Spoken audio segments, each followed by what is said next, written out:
विधानसभा निवडणुकीच्या घोषणेपूर्वी नुकत्याच म्हणजे 10 ऑक्टोबर 2024 रोजी झालेल्या मंत्रिमंडळ बैठकीत भाजपच्या नेतृत्वाखालील महायुती सरकारनं अनेक महत्त्वाचे निर्णय मंजूर केले.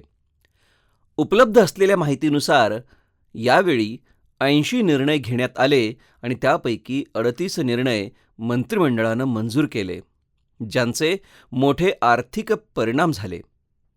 इतर मागासवर्गीय, आदिवासी, अल्पसंख्याक आणि पत्रकारांसाठी ओबीसी नॉन क्रिमिलेअर मर्यादा वाढवणे आणि विविध घटकांच्या कल्याणासाठी आर्थिक निधी वितरित करणे यांसह अनेक फायदे या बैठकीत मंजूर करण्यात आले.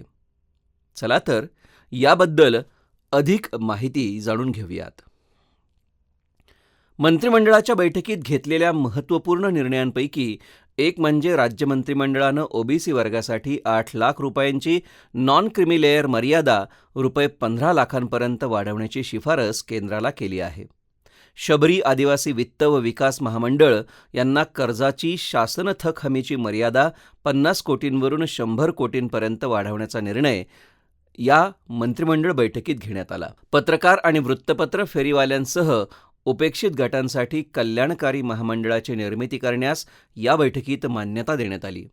याशिवाय उद्योगपती रतन टाटा यांना उद्योगरत्न पुरस्कारानं सन्मानित करण्यात आलं होतं. तो पुरस्कार यापुढे रतन टाटा यांच्या नावानं देण्याचा तसंच रतन टाटा यांचं राष्ट्रीय विकासातील योगदान लक्षात घेऊन त्यांना भारतरत्न हा सर्वोच्च नागरी सन्मान देण्याची शिफारस या बैठकीतून करण्यात आली आहे. आता पाहूयात राज्य सरकारच्या मंत्रिमंडळ बैठकीतील महत्त्वाचे निर्णय. वांद्रे शासकीय कर्मचाऱ्यांना घरांसाठी सार्वजनिक बांधकाम विभागाची जागा देणार. वांद्रे शासकीय वसाहतीत राहणाऱ्या कर्मचाऱ्यांना घरांसाठी जागा उपलब्ध करून देण्याचा निर्णय या मंत्रिमंडळ बैठकीत घेण्यात आला. सावनेर, कणकवली, राजापूर, अंबरनाथ आणि लातूर येथील विविध जलसंपदा प्रकल्पांना या बैठकीत मंजुरी देण्यात आली. निम्न तेरणा उपसा सिंचन योजना, वैनगंगा नदीवरील प्रकल्प, अर्जुना मध्यम पाटबंधारे प्रकल्प तसेच कुशिवली आणि तरंदळे लघु पाटबंधारे योजनांना मान्यता मिळाली आहे. महाराष्ट्र सार्वजनिक ग्रंथालये अधिनियमात सुधारणा. यामध्ये ग्रंथांच्या व्याख्येत ई संसाधने, ई बुक, ई नियतकालिके, ई डाटाबेस यांचा समावेश करण्यात आला असून शालेय शिक्षण विभागाचे प्रधान सचिव व माहिती तंत्रज्ञान विभागाचे संचालक यांना राज्य ग्रंथालय परिषदेवर सदस्य म्हणून घेण्यात येईल. कायमस्वरूपी विनानुदान तत्वावर नवीन समाजकार्य महाविद्यालय यासाठी सुद्धा या बैठकीत मान्यता देण्यात आली. राज्यात 3 नव्या खासगी विद्यापीठांना मान्यता. राज्यातील अंगणवाडी केंद्रांमध्ये पाळणाघरे सुरू करणार. राज्यातील अंगणवाड्यांमध्ये 345 पाळणाघरे सुरू करण्यास या मंत्रिमंडळ बैठकीत मान्यता देण्यात आली. या पाळणाघरांमध्ये पाळणा सेविका, पाळणा मदतनीस अशी प्रत्येकी 1 पद निर्माण करण्यात येणार आहे. यासाठी 60% खर्च केंद्र तर 40% खर्च राज्य शासन करणार आहे. जिल्हा परिषद अध्यक्ष, उपाध्यक्ष, सभापती, उपसभापतींच्या निवडणुकीस मुदतवाढ या बैठकीत देण्यात आली आहे. सिडको महामंडळ व पुणे महानगर प्रदेश विकास प्राधिकरण यांना दिलेले भूखंड कब्जे हक्काने रूपांतरित करणार. सिडको महामंडळ व पुणे महानगर प्रदेश विकास प्राधिकरणाला दिलेले भूखंड कब्जे हक्काने रूपांतरित करण्यास या मंत्रिमंडळ बैठकीत मान्यता देण्यात आली. त्यामुळं अनेक गृहनिर्माण संस्था या जागेच्या मालक होणार असून त्यांना नाहरकत प्रमाणपत्र घेण्याची आवश्यकता राहणार नाही. केंद्र शासनाची ॲग्रिस्टॅक योजना राबवणार. राज्यातील कृषी क्षेत्रात डिजिटल सेवांचा वापर करून शासनाच्या विविध योजनांचा जलदगतीने व परिणामकारकरित्या लाभ शेतकऱ्यांना देणे सुलभ व्हावे याकरता केंद्र शासनाची ॲग्रिस्टॅक डिजिटल ॲग्रिकल्चर मिशन योजना राज्यात राबवण्यात येत आहे. माननीय बाळासाहेब ठाकरे हळद संशोधन केंद्रास अतिरिक्त निधी. हिंगोली जिल्ह्यातील वसमत येथील बाळासाहेब ठाकरे हळद संशोधन आणि प्रशिक्षण केंद्रासाठी 709,27 रुपयांचा अतिरिक्त निधी मंजूर करण्याचा निर्णय मंत्रिमंडळाच्या बैठकीत घेण्यात आला. पालघर जिल्ह्यातील विविध गावातील जागा MIDCला. पालघर जिल्ह्यातील विविध गावांमधील जागा MIDCला देण्याचा निर्णय देखील या मंत्रिमंडळ बैठकीत घेण्यात आला.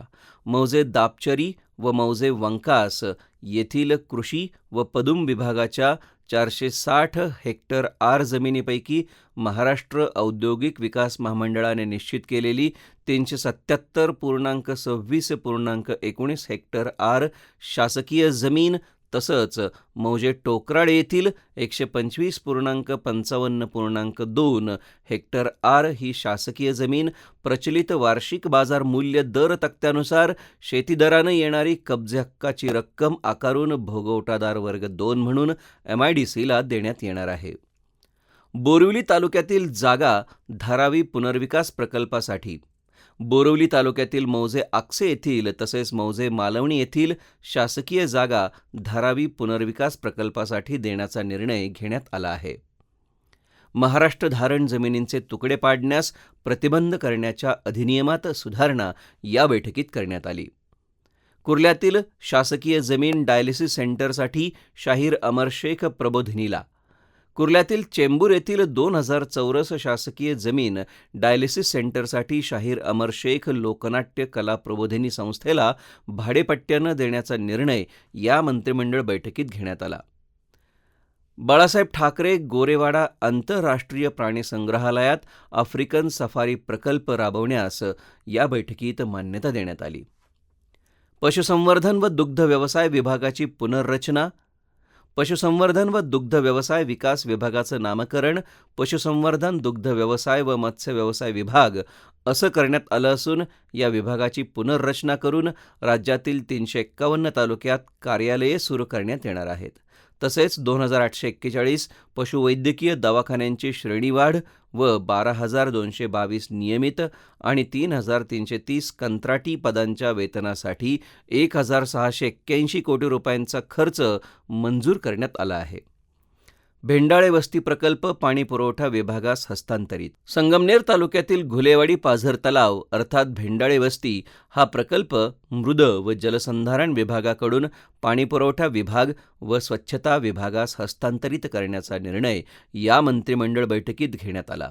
बैठकीच्या अध्यक्षस्थानी मुख्यमंत्री एकनाथ शिंदे होते. या तलावाचं काम पूर्ण झालं असून तलावाचा पाणीसाठा 141.42 सहस्त्र घनमीटर आहे. रमाबाई आंबेडकर नगरमधील झोपडपट्टी पुनर्वसनासाठी खासगी जमिनीचा मोबदला देणार हाही निर्णय या बैठकीत घेण्यात आला. मराठवाड्यातील शाळांकरता भारतरत्न डॉक्टर बाबासाहेब आंबेडकर आदर्श शाळा योजनेत निधी हा निर्णय देखील या बैठकीत घेण्यात आला. राज्यात आंतरराष्ट्रीय रोजगार व कौशल्य विकास कंपनी जर्मनीतील बाडेन व्युटेनबर्ग यांचे राज्याशी करण्यात आलेल्या सामंजस्य कराराच्या प्रभावी अंमलबजावणीकरिता Maharashtra state international employment and skill development company स्थापन करण्याचा निर्णय या मंत्रिमंडळ बैठकीत घेण्यात आला. सध्या या योजनेसाठी 27,000हून अधिक उमेदवारांनी नोंदणी केली असून 10,050 उमेदवारांची कागदपत्रांची पडताळणी पूर्ण झाली आहे. शाळांना 20% वाढीव अनुदानाचा टप्पा देण्याचा निर्णय या बैठकीत घेण्यात आला. न्यायमूर्तींच्या खासगी सचिवांना सचिवालयीन संवर्ग. उच्च न्यायालयाच्या न्यायमूर्तींच्या वरिष्ठ खासगी सचिव आणि स्वीय सहाय्यक यांची संरचना सचिवालयीन संरचनेसारखी करण्याचा निर्णय या बैठकीत घेण्यात आला. ही संरचना अनुक्रमे 20%, 30% आणि 50% याप्रमाणे 1 ऑक्टोबर 2007 पासून लागू करण्यात येईल. एकूण 330 जणांना याचा लाभ मिळेल. तुळजापूर वणी इथं न्यायालय. मंत्रिमंडळाच्या बैठकीत धाराशिव जिल्ह्यातील तुळजापूर आणि यवतमाळ जिल्ह्यातील वणी इथं वरिष्ठ स्तरावरील दिवाणी न्यायालय स्थापन करण्यास मान्यता देण्यात आली. केळापूर न्यायालयातील 683 प्रकरणे वणी इथं तर धाराशिव न्यायालयातील 831 प्रकरणे तुळजापूर न्यायालयात हस्तांतरित होणार आहेत. नानाजी देशमुख कृषी संजीवनी प्रकल्पाचा दुसरा टप्पा राबवणार. या प्रकल्पामध्ये सद्यस्थितीत समाविष्ट असलेल्या छत्रपती संभाजीनगर, बीड, जालना, परभणी, धाराशिव, लातूर, नांदेड, हिंगोली, अमरावती, अकोला, वाशिम, यवतमाळ, बुलढाणा वर्धा, जळगाव व नाशिक या 16 जिल्ह्यांसह विदर्भातील उर्वरित नागपूर, भंडारा, गोंदिया, चंद्रपूर आणि गडचिरोली अशा एकूण 21 जिल्ह्यांमध्ये अंदाजित 6,000 कोटी रुपयांच्या नानाजी देशमुख कृषी संजीवनी प्रकल्पाचा दुसरा टप्पा राबवण्यात येणार आहे. महाराष्ट्र राज्य अनुसूचित जाती आयोगास वैधानिक दर्जा. महाराष्ट्र राज्य अनुसूचित जाती आयोगास वैधानिक दर्जा देण्यासाठी तयार करण्यात आलेल्या अध्यादेशाच्या प्रारूपाला मंत्रिमंडळाच्या बैठकीत मान्यता देण्यात आली. आयोगास वैधानिक दर्जा देण्यासाठीचा हा अध्यादेश विधिमंडळाच्या आगामी अधिवेशनात मान्यतेसाठी सादर करण्याकरिता यावेळी मान्यता देण्यात आली. शबरी महामंडळाच्या थक हमीची मर्यादा वाढवून 100 कोटी. नाशिकच्या शबरी आदिवासी वित्त व विकास महामंडळांना कर्जाची शासन थक हमीची मर्यादा 50 कोटींवरून 100 कोटींपर्यंत वाढवण्याचा निर्णय या मंत्रिमंडळ बैठकीत घेण्यात आला. या शासन थक हमीचा कालावधी 1 एप्रिल 2024 पासून पुढील 5 वर्षांसाठी वाढवण्यात येईल. देवळालीतील भूखंड नाशिक रोडच्या महाराष्ट्र साहित्य परिषदेला देण्याचा निर्णय या बैठकीत घेण्यात आला. मौलाना आझाद महामंडळाच्या भागभांडवलात वाढ. मौलाना आझाद अल्पसंख्याक आर्थिक विकास महामंडळाचे भागभांडवल 1,000 कोटी रुपये करण्याचा निर्णय देखील या बैठकीत घेण्यात आला. सध्या हे भांडवल 700 कोटी रुपये एवढं आहे. या महामंडळामार्फत विविध कर्ज, पतपुरवठा योजना राबवण्यात येतात. मदरशांमधील शिक्षकांच्या मानधनात वाढ. मदरशांमधील डी.एड. बी.एड. शिक्षकांना देण्यात येणाऱ्या मानधनात वाढ करण्याचा निर्णय घेण्यात आला आहे. डॉक्टर झाकीर हुसेन मदरसा आधुनिकीकरण योजनेत राज्यातील मदरसांमध्ये पारंपरिक धार्मिक शिक्षणाबरोबरच गणित, विज्ञान, समाजशास्त्र, हिंदी, मराठी, इंग्रजी व उर्दूचं शिक्षण देण्यासाठी कंत्राटी पद्धतीनं शिक्षकांची नेमणूक करण्यात येते. सध्या डी.एड. शिक्षकांना 6,000 रुपये मानधन देण्यात येते, ते 16,000 रुपये करण्यात येईल. तसंच माध्यमिकचे विषय शिकवणाऱ्या बी.ए. B Ed., BSc B Ed. शिक्षकांचे मानधन 8,000 रुपयांवरून 18,000 रुपये करण्यात येणार आहे. पिंपरी चिंचवड पोलिसांच्या परेड ग्राउंडसाठी पशुसंवर्धन विभागाची जागा, हा देखील निर्णय या बैठकीत घेण्यात आला.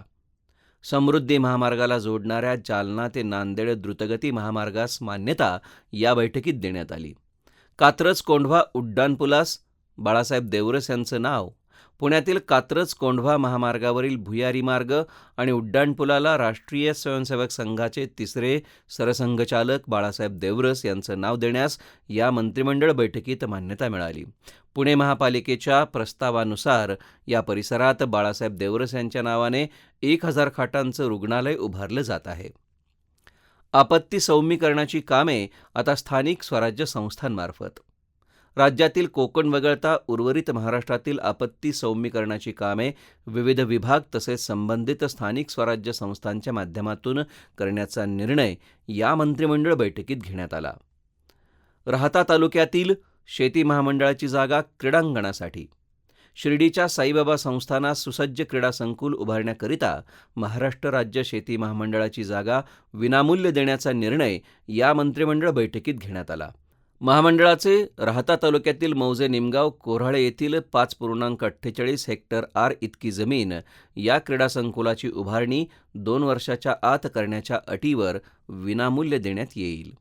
शिंपी, गवळी, लाडशाखीय वाणी, वाणी लोहार, नाथपंथीय समाजासाठी महामंडळे. राज्यातील विविध समाज घटकांसाठी वेगवेगळी महामंडळे स्थापन करण्याचा निर्णय या मंत्रिमंडळ बैठकीत घेण्यात आला.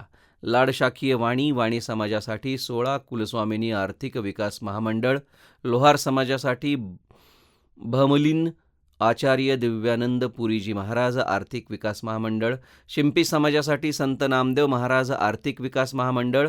गवळी समाजासाठी श्रीकृष्ण आर्थिक विकास महामंडळ. त्याचप्रमाणे लोहार आणि नाथपंथीय समाजासाठी महामंडळे स्थापन करण्याचा निर्णय घेण्यात आला. या उपकंपन्यांसाठी 50 कोटी रुपयांचं भागभांडवल देण्यात येईल. पत्रकार तसेच वृत्तपत्र विक्रेत्यांसाठी स्वतंत्र महामंडळे. राज्यातील पत्रकार तसंच वृत्तपत्र विक्रेत्यांसाठी 2 स्वतंत्र महामंडळे स्थापन करण्याचा निर्णय या मंत्रिमंडळाच्या बैठकीत घेण्यात आला. या दोन्ही घटकांची महामंडळ स्थापन करावीत अशी आग्रही मागणी होती. पत्रकार तसेच वृत्तपत्र विक्रेत्यांच्या कल्याणासाठीच्या विविध योजना या महामंडळामार्फत चालवण्यात येतील. कराड तालुक्यातील उंडाळे योजनेच्या दुरुस्तीस मान्यता. कराड तालुक्यातील उंडाळे लघु पाटबंधारे योजनेच्या दुरुस्तीला विशेष बाब म्हणून मंजुरी देण्याचा निर्णय या मंत्रिमंडळ बैठकीत घेण्यात आला. ही योजना कराडपासून 15 किलोमीटर दूर एका स्थानिक नाल्यावर उभारायची असून 2020-21च्या अतिवृष्टीत तलावाची सांडवा भिंत क्षतिग्रस्त झाल्यानं त्यातून पाणी गळती होत असल्यानं याबाबत निर्णय घेण्यात आला आहे. सार्वजनिक रुग्णालयांमध्ये सुलभ शौचालयांची सुविधा. राज्यातील रुग्णालयांमध्ये सुलभ शौचालय, स्नानगृह संकुल व राहण्याची सुविधा उपलब्ध करून देण्याचा निर्णय या मंत्रिमंडळाच्या बैठकीत घेण्यात आला. राज्यातील 200 खाटांची 12 आणि 100 खाटांची 45 अशा एकूण 57 आरोग्य संस्थांमध्ये Sulabh international social service organisation Mumbai यांच्यामार्फत शौचालय, स्नानगृह संकुल व राहण्याची सुविधा देण्यात येईल. हे निर्णय अंगणवाड्यांमधील पाळणाघरे आणि सरकारी कर्मचाऱ्यांसाठी घरांच्या तरतुदींसारख्या सामाजिक कल्याणाच्या क्षेत्रातील प्रयत्नांसह इतर प्रकल्प, धोरणे इत्यादींच्या माध्यमातून आर्थिक प्रगती आणि सामाजिक न्याय घडवण्यात शासनाची प्रतिमा दाखवतात.